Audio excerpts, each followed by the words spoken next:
네, 안녕하십니까. 에릭입니다.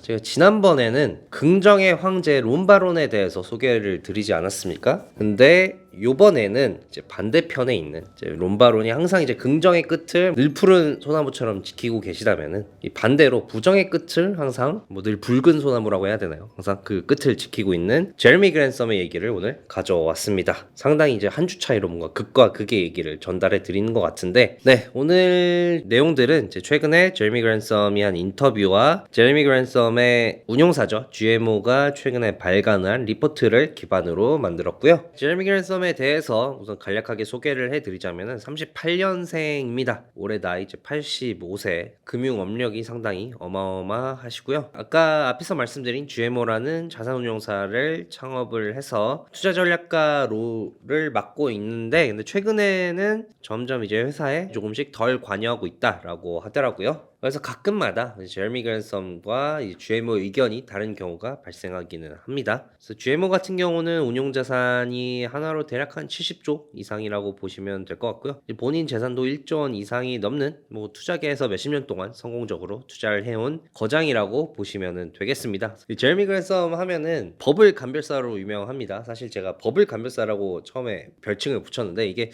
다른 곳에서도 많이 쓰이더라고요. 왜냐, 이 버블 감별사라고 부를 만한 이유가 89년에서 90년 당시 이제 니케이 버블을 맞췄고요. 그 다음에 닷컴 버블도 맞췄고, 금융위기도 맞췄고, 그리고 최근에는 이제 2022년에 시장이 크게 하락하지 않았습니까? 그 하락도 맞췄습니다. 그래서 이런 굵직굵직한 버블들에 대해서 타율이 상당히 좋다라고 볼 수 있고요. 뭐 이렇게 버블을 항상 감별을 하고 이제 하락을 항상 얘기를 해온 만큼 이제 롬바론의 거울상이라고 보시면 될 것 같습니다. 부정왕의 위치를 굳건히 지키고 있고, 그리고 이렇게 이제 시장을 좀 부정적으로 보는 만큼 상당히 좀 안정적인 투자를 선호하는 편입니다. 이 본인 투자 스타일을 한마디로 정리를 하자면은 퀄리티 팩터를 위주로 보고, 그러니까 한마디로 우리가 소위 가치주라고 하잖아요. 이 기업이 돈을 얼마나 벌고 뭐 재무 상태가 어떻고 뭐 그거에 비해서 주가가 얼마나 고평가됐는지, 그런 요소들을 가장 많이 보고, 그리고 이 기업이 그런 요소로 봤을 때 견실한지 견실하지 않은지, 그리고 견실하다면 과연 이런 견실한 펀더멘탈에 비해서 주가가 고평가되는지 안 됐는지, 이런 거를 보면서 투자하는 게 나의 투자 스타일이라고 할 수 있다라고 얘기를 했습니다.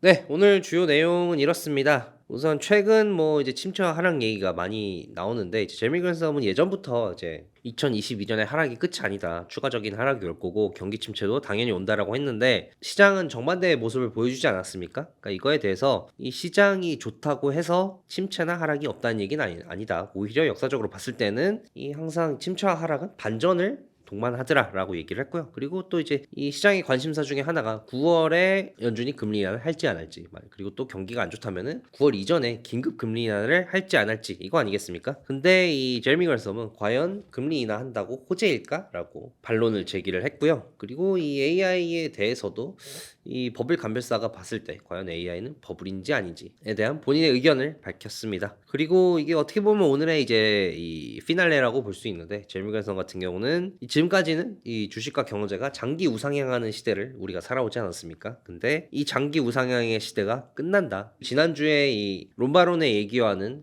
완전히 배치되는 내용이죠. 그래서 이런 장기 우상향의 시대가 끝난 이유에 대해서 설명을 했습니다. 네, 우선 침체와 하락은 반전을 동반한다라고 제가 말씀을 드렸는데, 이 제레미 그랜섬은 과거의 사례를 가져옵니다. 우선 1929년 미국 역사상 가장 심한 경제공황과 가장 큰 주식의 하락이 있었던 시기죠. 대공황이 있었던 시기인데, 이 당시를 한번 보자는 거죠. 이때 과연 대공황이 터지기 직전까지 분위기가 어땠느냐, 그러니까 시장과 경제가 대공황이 오기 전부터 이미 지지부진하고 있었냐라고 하니까 그거는 아니라는 거죠.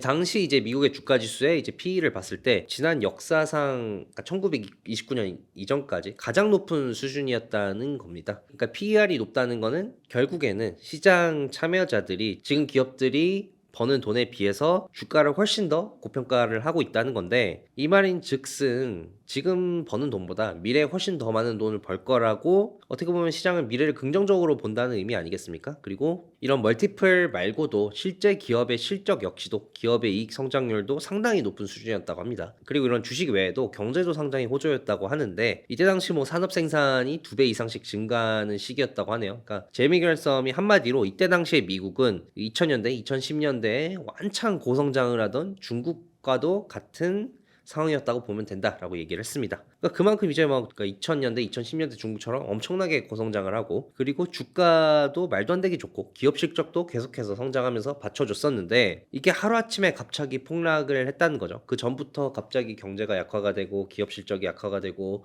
멀티플이 축소가 되면서 이제 주가가 지지부진하다가 갑자기 폭락이 온 게 아니라 어느 날 갑자기 폭락이 찾아왔고 그 이후부터 이 10년간의 대공황이 펼쳐졌다고 합니다. 마찬가지로 이제 1989년 일본 니케이 역시도 이 니케이 지수가 1987년까지 PE가 25를 넘은 적이 없었는데 역사상 근데 이때 당시 25를 넘었고 그리고 1989년에는 PE가 65에 달했다고 합니다. 그러다가 갑자기 주가가 고꾸라져서 이 하락을 맞이하기 시작했습니다. 금융위기 역시 마찬가지인데요. 금융위기도 뭐 PE가 뭐 역사상 가장 높은 수준은 아니었지만 그래도 역사적으로 봤을 때 이 주가지수의 PE가 상당히 높은 수준에 위치해 있었다. 그리고 그 외에도 뭐 주택 가격이라든지 아니면 뭐 이 소득 대비 주택 가격 비율이라든지 이런 것도 역대급으로 높은 수준이었는데요. 그러다가 갑자기 이제 버블이 터지게 된 거죠. 그러니까 이제 제레미 그랜섬이 과거의 사례를 토대로 말하려는 거는 이런 겁니다. 우리가 시장이 항상 선반영을 하고 미래를 예측한다고 하지만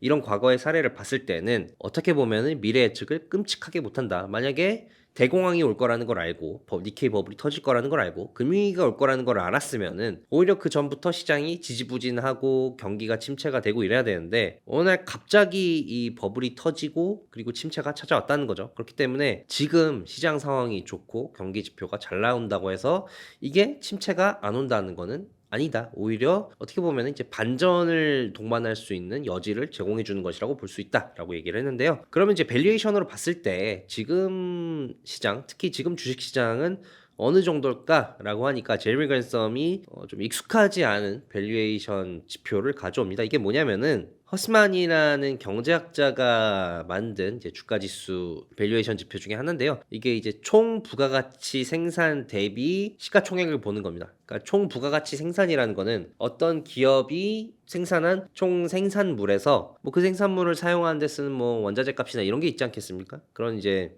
중간 비용 값을 뺀 이 기업이 생산한 총 부가가치를 얘기를 하는 건데요. 그러니까 이제 S&P 500 기업들 중에서 금융 기업들을 뺀 나머지 기업들이 만든 총 부가가치 대비해서 시가총액이 지금 몇 배냐, 얼마나 고평가돼 있냐를 본 건데 지금 보면 기업들이 창출한 부가가치 대비해서 거의 뭐 역대급으로 고평가가 되어 있다라는 겁니다. 그러니까 이 정도로 고평가가 되어 있는 수준이면 충분히 반전을 동반할 여지가 있다는 거죠. 물론 이거는 이런 지표로 봤을 때는 방금 이제 총 부가가치 대비해서 시가총액이라는 그 지표로 봤을 때는 뭐 역대급이라고 할 수 있는데 우리가 가장 익숙한 이제 P로 보면은 높은 편이긴 하지만 뭐 역대급이다, 역사적으로 높다까지는 아니라고 볼 수 있다라고 생각이 됩니다. 물론 이제 높은 편은 맞습니다. 그러면서 이제 요즘 이 시장이 기대하는 게 소프트 랜딩 아니겠습니까? 경기가 완전히 꺾이는 게 아니라 연착륙을 하는 소프트 랜딩을 기대를 하고 있는데 제레미 그랜섬 소프트 랜딩은 월가의 상술이다. 왜냐면은 지난 역사를 돌아봤을 때 소프트 랜딩은 단 한 번도 일어나지 않았다.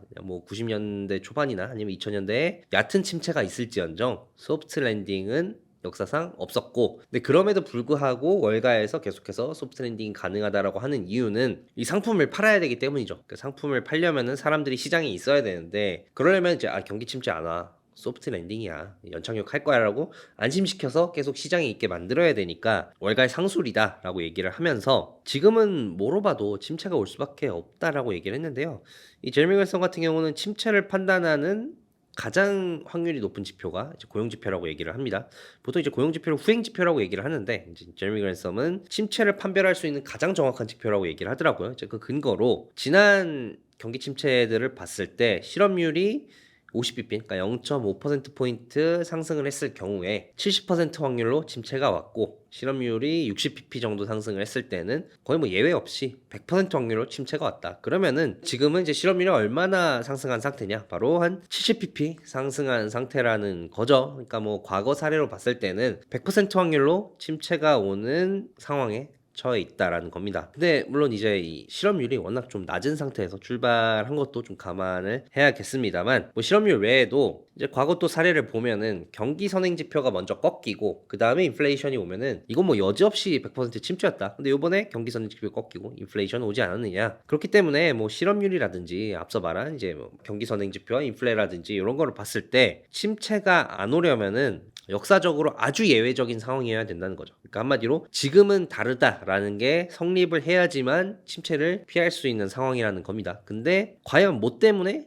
지금은 다르다고 할 수 있을 것이냐, 그닥 설득력 있는 설명이 없다는 거죠. 네, 그리고 또 이제 모두가 금리 인하를 기대하고 있지 않겠습니까? 이제 연준이 9월에 금리 인하를 하든지 아니면 그 이전에 긴급 금리 인하를 하든지 해가지고 이제 시장과 경제 숨통을 틔워줄 것이다라고 기대를 하고 있는데, 제레미 그랜섬 같은 경우는 금리 인하가 호재가 아니다라는 거죠. 그 근거로는 이제 과거에 금리 인하를 시기를 보니까 첫 번째 금리 인하가 일어난 이후에는 거의 대부분 경기 침체가 찾아왔더라.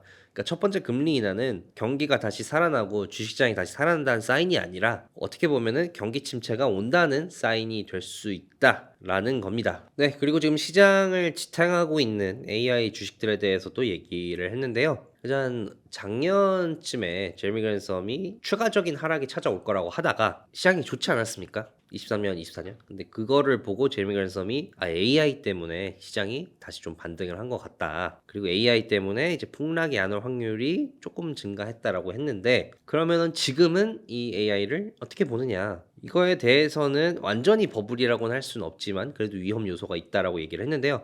우선 집중도가 너무 높다는 거죠. 거의 닷컴 버블 수준으로 높다는 건데, 이 그래프는 이 시장이 상승을 할 때, 그러니까 주가 지수의 시가총액이 증가를 할 때 같이 이제 상승한, 같이 시가총액이 증가한 기업들을 나타내는 겁니다. 그러니까 한마디로 지금 주가 지수가 상승을 하는데 그거를 캐리한 기업들이 얼마나 되냐? 그러니까 소수의 기업들이 캐리를 해서 주가 지수가 올랐느냐, 아니면은 다수의 기업들이 다 올라서 주가 지수가 올랐느냐 라는 거를 보는 건데, 근데 이제 소수의 기업들이 상승을 해서 주가 지수가 올랐다면은 상승의 집중도가 굉장히 높다고 할 수 있지 않겠습니까? 근데 지금 이 집중도가 거의 닷컴 버블 수준이라는 겁니다. 이렇게 집중도가 닷컴 버블 수준으로 높은데 그러면은 지금 과연 닷컴 버블처럼 흘러갈 것인가? 이것에 대해서는 기술 발전이 주가 상승과 동의어가 아니다라는 거를 염두에 둘 필요가 있다라고 얘기를 했는데요. 이 1929년에 그 대공황이 있을 시기에 뭐 자동차나 전화가 예전에 발명이 됐습니다만 본격적으로 상용화되기 시작한 시기가 이때쯤이라고 합니다. 근데 자동차나 전화라는 엄청난 혁신이 상용화되기 시작했음에도 불구하고 하락이 찾아왔죠. 그리고 또 닷컴 버블 당시에는 인터넷이 주인공 아니었겠습니까? 근데 뭐 지금 결국엔 인터넷이 세상을 바꿔놓기는 했죠. 근데 이 닷컴 버블 당시에 수많은 닷컴 기업들이 지금 다 사라지고, 그리고 지금 이 닷컴 기업 중에서 승자로 살아남은 아마존 같은 경우는 닷컴 버블을 겪으면서 이 고점 대비해서 거의 90% 이상이나 하락을 했다. 그렇기 때문에 이 제레미 그랜섬은 AI가 진짜 이 허상이 아니라 세상을 바꿀 기술이라고 보는데, 그렇다면은 AI가 진짜 세상을 바꾼다고 해도 주가 지수는 똑같이 닷컴 버블처럼 갈 수가 있지 않느냐, 이렇게 의문을 제기를 했습니다. 근데 이거에 대해서 제가 앞서 이제 제레미 그랜섬과 제레미 그랜섬이 창업한 GMO의 의견이 조금 다른 경우가 있다고 말씀드리지 않았습니까? 근데 GMO 같은 경우는 최근 리포트를 통해서 닷컴 버블처럼 되지 않을 것이다 라고 얘기를 했는데요. 그 이유에 대해서는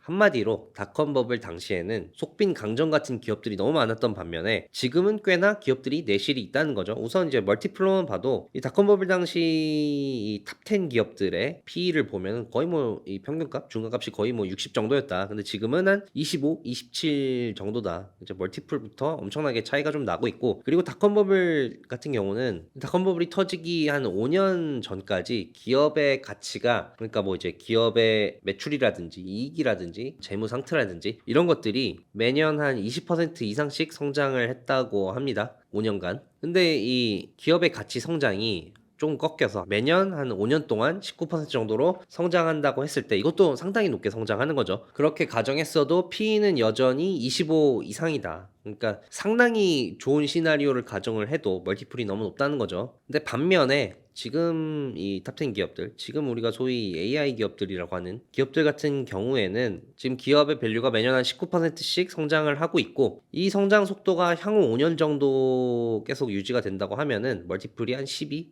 정도 이하로 내려간다. 그리고 실제로 뭐 이익 성장률이라든지 이런 거를 봐도 지금 AI 기업들은 착실히 실적이 높아지고 있고, 이 당시 닷컴 버블 당시에 이 기업들은 그렇지 못했다. 그리고 이때 당시 기업들의 가치 평가를 해보면은 그 기업의 견실한 정도가 상장 기업 중에 한 중위권 정도 수준이었고, 지금 이 AI 기업들의 가치 평가를 해보면은 이 견실함의 정도가 가장 가치 평가가 안 나온 주요 AI 기업도 한 상위 10% 정도 된다라는 겁니다. 한마디로 내실이 있고 없고의 차이라는 거죠. 그래서 GMO 같은 경우는 지금 AI 기업들, 소위 말하는 이제 M7 기업들은 닷컴 버블과는 다른 것 같다라고 이제 결론을 내렸습니다. 네, 그리고 이제 오늘의 피날레라고 볼 수 있는 부분이죠. 이제 장기 우상향이 끝났다라고 얘기를 했는데요. 그 이유로는 이제 세 가지를 제시를 했습니다. 첫 번째는 자원이 부족하다는 겁니다. 두 번째는 이제 인구가 줄어드는 문제가 있고, 이제 마지막은 환경오염 문제가 있다는 건데, 우선 자원 문제 먼저 살펴보도록 하겠습니다. 데이비드 어텐보로라는 유명한 생물학자의 아주 유명한 명언이 있거든요. 그러니까 유한한 행성에서 무한한 성장을 기대하는 거는 미친놈이거나 아니면 경제학자다라는 유명한 명언이 있습니다. 그러니까 이제 제레미 그랜섬은 이 자원을 보면은 이제 거의 다 고갈돼 가고 있는데 어떻게 앞으로 우상향을 할 수 있을 것이냐라는 거죠. 그래서 우선 첫 번째로 에너지만 봐도 우리가 이제 뭐 화석연료를 그만 쓰고 신재생으로 넘어간다라고 하지 않겠습니까? 근데 신재생으로 넘어가면은 아시다시피 이제 우리는 원유 대신에 금속을 쓰게 되는 건데, 그런 금속들이 얼마나 많이 있느냐, 주로 우리가 리튬이나 코발트나 구리 같은 거를 쓰게 되는데, 이 세 가지 금속이 지각에서 차지하는 비율이 0.002%에서 0.006% 수준이라고 합니다. 근데 우리가 과거에 에너지 소비를 봤을 때 에너지 소비는 복리로 증가했다는 거죠. 매년 몇 %씩 계속 꾸준히 성장하니까 이제 복리로 증가를 하는 건데, 아니 근데 이제 뭐 이 우리가 쓰려는 금속들이 전체 지각 중에 0.002%, 0.006% 정도밖에 없는데, 근데 이것들이 과연 복리로 증가하는 소비를 감당할 수 있겠느냐는 거죠. 그리고 단순히 자원 부족뿐만이 아닙니다. 우리가 이제 인간이 만들어내는 폐기물 역시 복리로 증가하는 게 문제라고 얘기를 했는데요. 이제 화학 폐기물도 지금 계속해서 복리로 증가하고 있다. 그래서 실제로 지난 10년 동안 인류가 만든 화학 폐기물들이 지난 100년 동안 만든 화학 폐기물보다 훨씬 많다. 그래서 이렇게 화학 폐기물이 복리로 기하급수적으로 증가하게 돼서 어떤 일이 발생했느냐, 이 바이오매스라고 합니다. 총 몸무게 혹 총 질량이라고 보시면 되는데, 이 곤충들의 바이오매스가 2차 대전 이후로 50%에서 75%까지 감소를 했다. 곤충의 거의 뭐 절반 이상이 날아갔다는 거죠. 근데 곤충이 이렇게 감소하면 다들 아시겠지만 이런 열매나 꽃의 수분을 다 곤충이 하고 있죠. 근데 곤충이 이렇게 감소되면 당연히 이 농작물 차원에서 좋지 않을 거고, 그리고 이 나비 효과라고 하지 않습니까? 우리가 아직 인지하지 못한 엄청난 효과들이 연쇄적으로 일어날 것이다 라는 겁니다. 그리고 그 외에도 이제 2000년 전에 인간과 우리가 인간이 키우는 가축도 있고 또 반려동물 있지 않겠습니까? 이것들이 포유류에서 차지하는 바이오매스가 1% 이하였는데 지금은 얼마나 되냐? 96%를 차지를 한다. 나머지 4%만이 우리가 뭐 아프리카에서 돌아다니는 코끼리라든지 뭐 이런 야생 동물이다. 그러니까 이제 2000년 만에 전체 포유류 중에서 96%가 인간 및 인간과 관계가 있는 동물들이 차지를 했는데, 앞으로 이게 더 늘어날 공간이 없다는 거죠. 4%밖에 안 남았는데. 그렇기 때문에 이런 점들로 봤을 때 지금 자원이 거의 끝을 향해서 가고 있다. 경제 성장엔 자원이 필수인데, 그러니까 장기 우상향을 할 자원이 지금 없다라고 정리를 할 수 있을 것 같고요. 두 번째는 인구입니다. 인구는 뭐 전 세계적으로 다 출산율이 하락을 하고 있죠. 근데 이게 그 수준이 지금 어느 정도냐면은 인구 대체 출산율이라는 개념이 있습니다. 그게 뭐냐면은 현재 수준의 인구가 증가도 아니고 그냥 유지만 될 수 있는 수준의 출산율을 얘기를 하는 거거든요. 그래서 이게 뭐 이 각국의 사망률이 다르니까 사망률이 높은 나라 낮은 나라에 따라 다르지만, 선진국 수준의 기준으로만 봤을 때는 합계 출산율이 2.1 정도 돼야지 현재 인구가 유지가 된다라고 얘기를 합니다. 근데 지금 전 세계의 합계 출산율이 어느 정도 되냐? 지금 2.3입니다.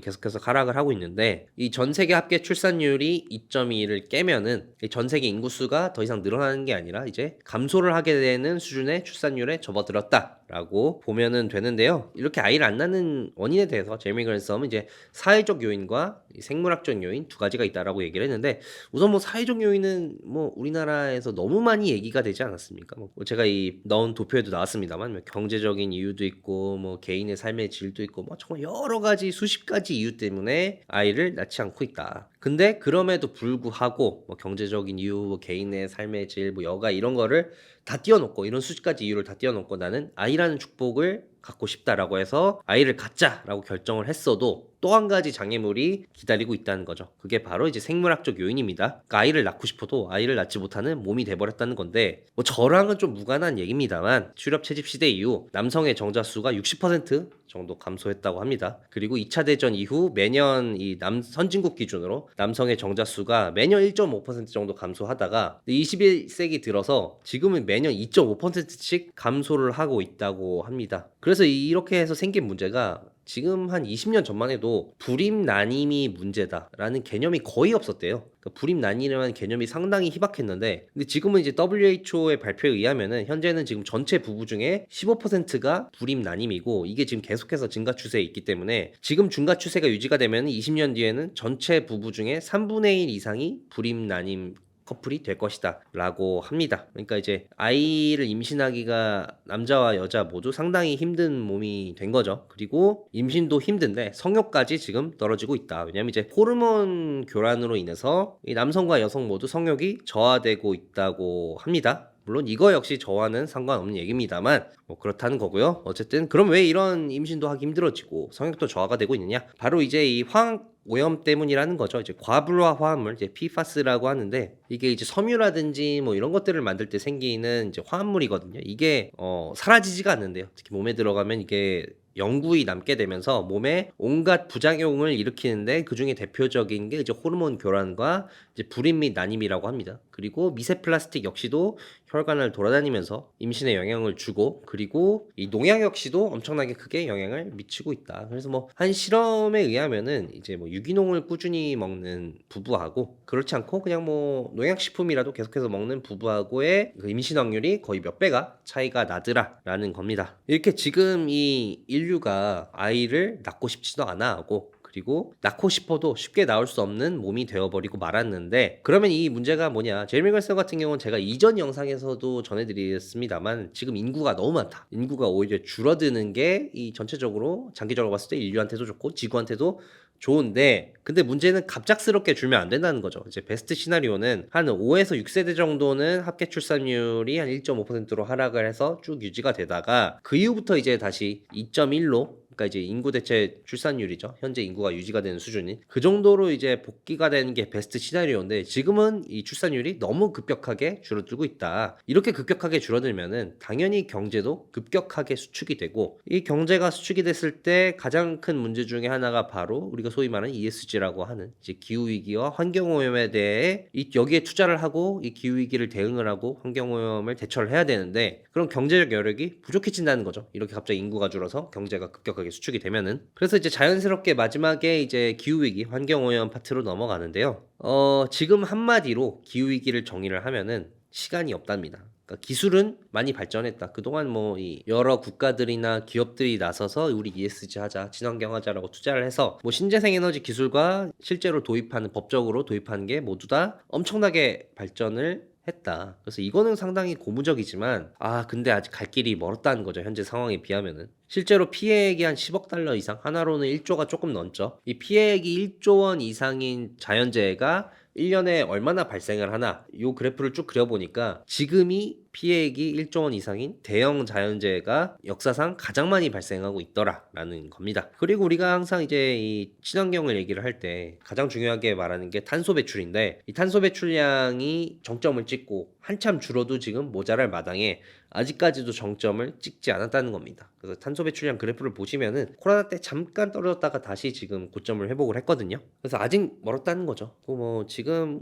지구 온난화를 피하기 위해서 온갖 노력을 하고 있지만 실제로 보면은 보면은 거의 몇 초마다 히로시마에 떨어진 핵폭탄 리틀보이라고 하지 않습니까? 리틀보이급의 열량이 지금 지구에 계속해서 지금 이 순간도 몇 초마다 가둬두고 있다고 합니다. 그래서 우리가 지금 자본주의를 활용해서 ESG를 하려고 노력하고 있지 않습니까? 친환경이나 신재생 에너지 인센티브를 줘가지고 해결을 하려고 하고 있는데 지금 상황을 보니까 늦었다는 거죠. 이거 규제로 강제로 좀 이행을 해야지 좀 가능한 수준이고 그만큼 이제 절박한 수준이다. 그리고 또 다른 리스크도 있는데 바로 중국 리스크다. 뭐냐면은 이 중국이 친환경의 이 목줄을 딱 잡고 있다는 겁니다. 왜냐면 이제 태양광 패널만 해도 중국에서 거의 한 80% 이상이 생산이 되고 태양광 패널에 들어가는 원재료 역시 중국에서 90% 이상 생산이 된다. 그러니까 중국이 이거를 좌지우지하고 있기 때문에 지정학적으로 조금만 수가 틀리면은 이게 ESG로의 전환이 조금 힘들어질 수 있는 상황이다라는 겁니다. 그래서 지금 어떻게 해야 되냐? 한마디로 할 수 있는 거 다 해야 된다라는 그 정도로 절박하다라는 겁니다. 이 책은 이제 엘리자베스 콜버트라는 유명한 이 생태 관련 작가죠. 이분이 쓴 화이트 스카이라는 책인데 이 책의 내용이 이렇습니다. 그러니까 인간이 이 생태 문제를 해결하기 위해서 막 개입을 하지 않습니까? 대표적으로 뭐 미국에서 이 하천 수질을 개선하기 위해서 이 중국에서 아시아 잉어를 사와가지고 이 하천에 풀었는데 근데 오히려 이게 생태계를 파괴하고 있다. 소위 말하는 이제 외래종이라고 하죠. 외래종이 돼서 생태계를 파괴를 하고 있다. 그러니까 이것처럼 인간이 뭔가 생태계를 좋게 잘해보려고 했다가 오히려 역효과를 내는 사례가 엄청 많다. 근데 결론은 그럼에도 불구하고 이 역효과를 감안을 하더라도 그래도 시도를 할 정도로 지금 상황이 절박하다는 겁니다. 그래서 이 책 제목이 화이트 스카이인 이유도 이 지금 이 지구 온난화를 멈추기 위한 방법 중에 하나로 이제 다이아몬드 가루를 성층권에 뿌려야 된다. 그럼 이제 이 다이아몬드 때문에 지구로 오는 이제 태양광이 다시 반사되지 않겠습니까? 근데 이제 이 수많은 다이아몬드 미세 입자들이 지구에 떨어지거나 이러면은 얼마나 또 이 생태계에 엄청난 교란을 초래할 수 있지 않겠습니까? 근데 그럼에도 불구하고 절박해서 이거라도 해야 된다라는 겁니다. 이제 그만큼 우리가 부작용을 감안하고 할 수 있는 거 다 해야 될 만큼 지금 여유가 없는 상황이다라는 거고요. 그래서 이런 내용들을 종합적으로 봤을 때 제레미 그랜섬은 이제 긍정과 부정에서 부정의 끝단에 있다. 근데 제가 봤을 때는 이제 부정의 끝단에 있는 수준이 아니라 이제 모니터를 뚫고 나가셔야 되지 않나라고 생각이 됩니다. 그래도 뭐 이 부정적이어서 나쁘다가 아니라 특히 뭐 이런 경고는 귀 기울여 들을 필요들이 있죠. 특히 이런 이 기후위기에 대한 경고는. 그래서 제레미 그랜섬은 지금 어떻게 투자를 하고 있나? 이 촬영 자료 준비한 이후로 이제 13F가 나와가지고 업데이트는 하지 못했습니다만 이 제레미 그랜섬의 GMO를 기준으로 보면은 이 빅테크들을 상당히 많이 가지고 있습니다. 그 이유에 대해서는 AI가 이제 세상을 바꿀 기술은 맞는데 그렇다면 이 AI 혁신을 이끌어가고 있는 주요 기업들이 버블이냐? 버블은 아닌 것 같다. 견실하게 잘 성장하고 있다라고 해서 포트폴리오에 삽입이 됐고요. 그리고 이제 아까 말씀드렸듯이 이제 장기 우상향을 하지 못한 이유 중에 하나가 바로 이제 기후위기인데 제레미 그랜섬 같은 경우는 이제 기후위기를 타파할 수 있는 방법은 바로 이제 기술뿐이라고 얘기를 하거든요. 근데 이런 기후위기를 타파할 수 있는 기술 발전들이 어디서 나오느냐? 스타트업도 있지만 주로 이런 빅테크 그리고 빅테크들이 투자를 하는 이제 기업들에서 나온다라고 얘기했습니다. 그래서 실제로 제레미 그랜섬도 뭐 꽤나 기후위기에 진심이긴 하더라고요. 이 GMO 펀드의 한 절반 이상을 넷제로 하기로 선언한 기업들에 투자를 하고 있고 제레미 그랜섬도 본인 재산의 90%에서 95% 이상을 기후위기 관련된 리서치나 아니면 기후위기 관련된 대안 기술을 만드는 기업들에 투자를 하겠다고 협약을 했습니다. 네, 그러면 오늘 내용은 여기까지고요. 오늘도 영상이 길었는데 영상 시청하느라 고생 많으셨습니다. 감사합니다.